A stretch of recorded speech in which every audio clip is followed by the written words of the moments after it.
Everyone needs a quick 15-minute meal that they can whip up after a long day, whether you're a student or a busy mom. Back when we lived in Jersey, there were so many places we could go to whenever we were craving a bowl of udon soup.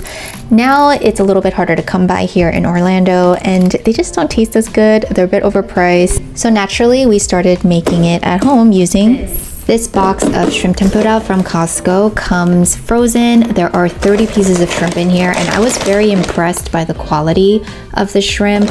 The meat is thick and plump.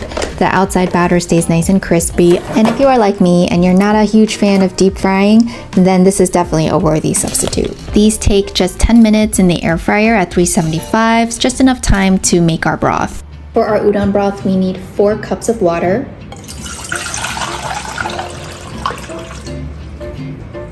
Instead of making our own dashi stock, we'll be adding hondashi. This is a Japanese bonito soup stock.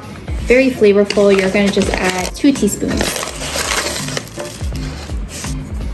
I'm going to be using an anchovy broth cube. These are so convenient. They come in these little packs that almost looks like candy. We just need half a cube for our recipe, so you can go ahead, cut it in half, put the rest in a Ziploc bag to save for another time.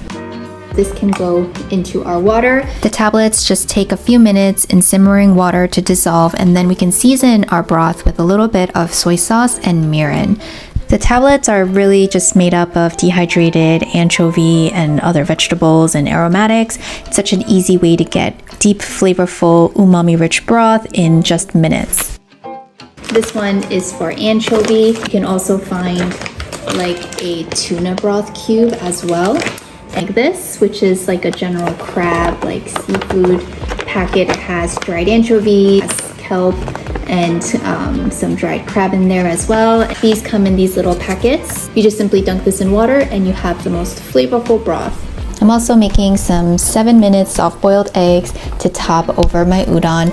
And you can also prepare these in advance and just have them in the fridge. You can also make soy marinated eggs. Those are always great to top over noodles. You can use dried, fresh, or frozen udon noodles. I prefer using the frozen because they have a really satisfying chewy texture. The noodles are nice and thick. It's also super convenient. It only takes like a minute to cook.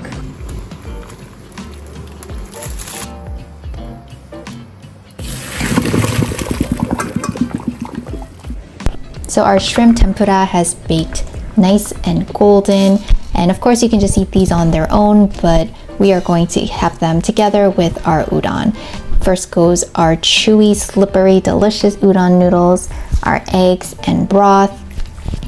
And I also like to add little strips of roasted nori in there. You can also slice up the green part of a green onion for a little bit of garnish. Add that over your bowl. And this is optional, but I also like to add togarashi seasoning just to give the soup a little bit of a kick.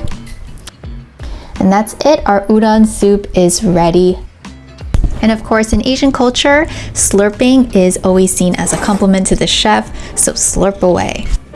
And you want to make sure that you add the tempura right before you're about to serve it. You don't want it to sit in the soup and get all soggy. Totally defeats the purpose of enjoying this crispy, crunchy tempura. I made a very simple dipping sauce with equal parts soy sauce and mirin and some sliced green onions. I hope you guys enjoyed this video. Let me know in the comments what we should make next. The full recipe with all the measurements is on my website. I will provide a direct link in the description box below.